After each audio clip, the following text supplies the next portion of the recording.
Mark Norman's fans are they're wild. Ever since he started doing Rogan, his fan base is like really expanded into different demographics, you know. So they're pretty intense, to a point where like after the shows, we're like hopping in an Uber and there's people like waiting out in the back, like waiting for him to come out and like sign autographs and take pictures and stuff. So he's at a phase in his career that you know, we didn't really anticipate. That's awesome, though. No, it's great. How did you guys link up in the first place? We both did the Boston Comedy Festival together in 2013. That's where I met him. I was probably like 4 years into comedy. It was like right before I moved to New York.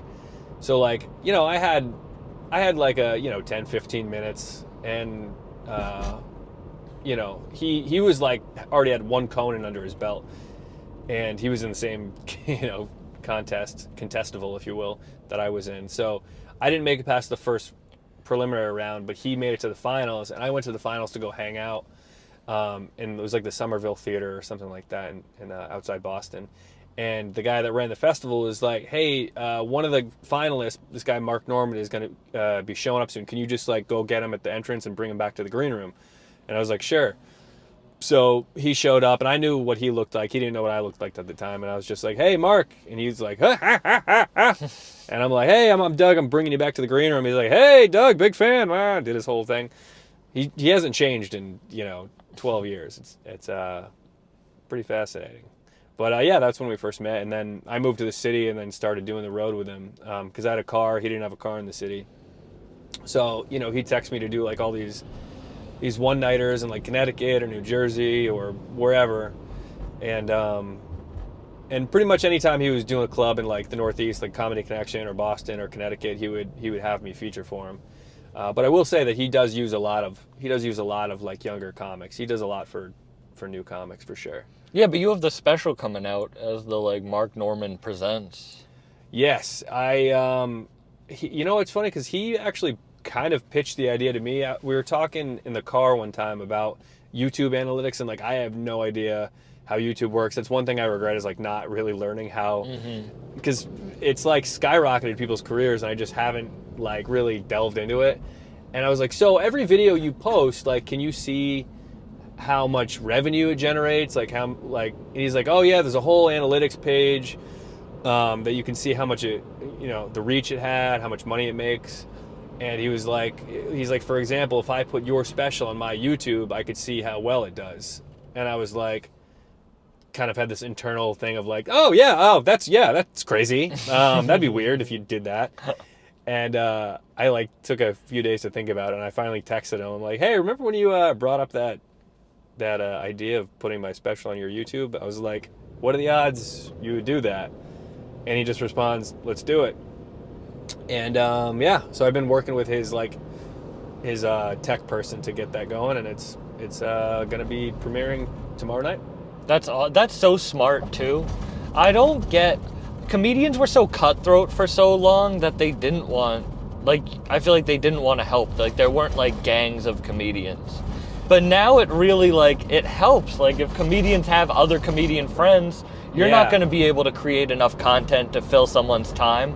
But if you have a bunch of friends that are funny too, you can fill their you just help putting people on, and then it helps you too. It's really a win-win, and obviously I have more to gain than he does from this. I get the views, and it'll generate some money, and like, it'll also generate some money for him, because, if people watch it all the way through, the more ads play and blah, blah, blah. I don't know how that works, but he'll get a cut. We worked out a little split of whatever it makes. So it's no skin off. He just has to click upload, and, he gets a few bucks out of it. So, obviously the only downfall is if people are like, hey, this sucks. Why are you putting on, these unfunny people? But that's just the fears that my brain goes to, Yeah, that's cool to hear how long you guys have been working together, because I do bet that some people will see that and not understand how long it took for something like that to happen. Yeah, it definitely wasn't overnight. I mean, like, I'm going on 13 years in comedy, which is, it's not long for a lot of other, people that have been doing it way longer than me and are like legends. But I I feel like it's enough time to where I'm like, okay, I have a solid hour that I've been working on for the last over decade now, and Mark's seen it, several times on the road. He helped, give me a lot of the opportunities to craft it, and has given me tags and stuff. So he trusts that, like, all right, if I'm doing well on the road opening for him, then the people that subscribe to his YouTube channel will like it as well. So Yeah. I hope that's the case at least. Well, he wouldn't do it if he didn't want to like tarnish his like if he thought it was going to tarnish his brand. Exactly, and I feel like he would have come up with some excuse that.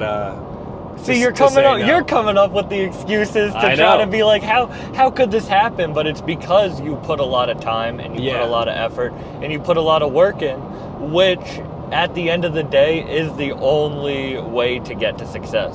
Yeah, and I did. People have think to, it's all handouts. Right, totally. It's not handouts. Like, again, he did mention it, but I had to follow up and ask him, like, hey, would this be something that you'd be interested in? I was like, it would be a huge game changer for me.